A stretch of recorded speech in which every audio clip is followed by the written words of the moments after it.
Today we are going to read The Gruffalo's Child by Julia Donaldson and Axel Scheffler.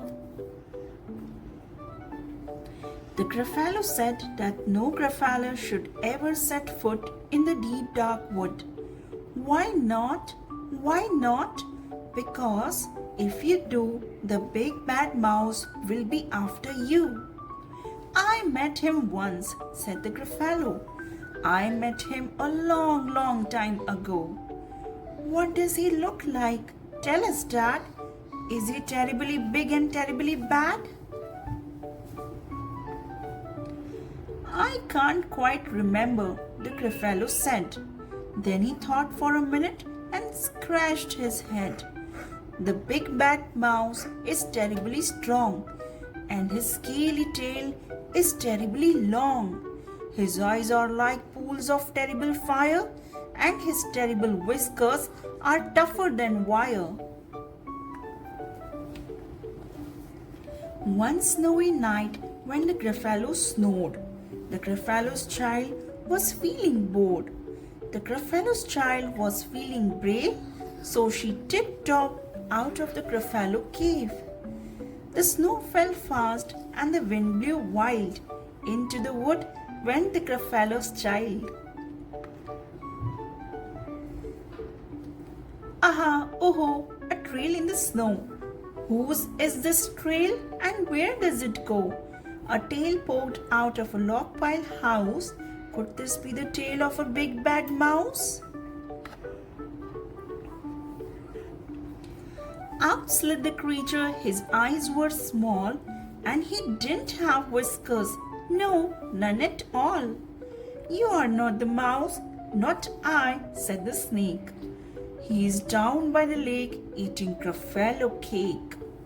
The snow fell fast and the wind blew wild. I'm not scared, said the Gruffalo's child. Aha, oh, marks in the snow. Whose are these claw marks? Where do they go? Two eyes gleamed out of a treetop house. Could this be the eyes of a big bad mouse?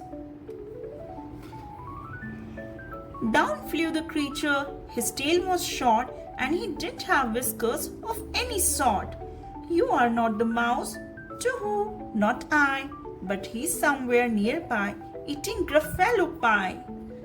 The snow fell fast and the wind blew wild. I'm not scared, said the Gruffalo's child. Aha, oh, a crack in the snow.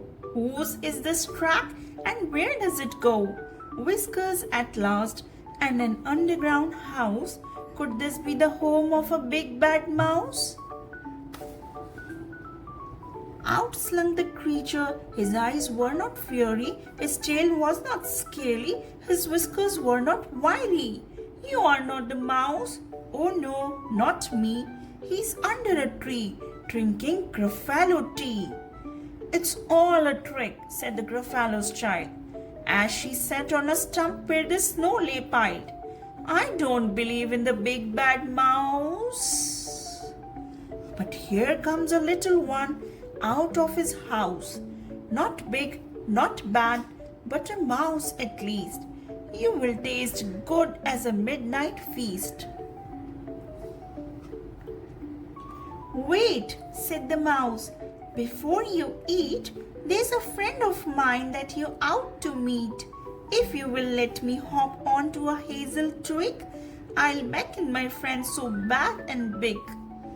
The Gruffalo's child unclenched her fist. The big bad mouse? So he does exist? The mouse hopped onto the hazel tree. He beckoned and said, just wait and see. Out came the moon. It was bright and round. A terrible shadow fell onto the ground. Who is this creature so big, bad and strong? His tail and his whiskers are terribly long. His ears are enormous and over his shoulder he carries a nut as big as boulder. The big bad mouse, yelled the Gruffalo's child. The mouse jumped down from the twig and smiled. Aha, oh, prints in the snow. Whose are these footprints? Where do they go? The footprints led to a Gruffalo cave, where the Gruffalo's child was a bit less brave. The Gruffalo's child was a bit less bored, and the Gruffalo snored and snored and snored. The end.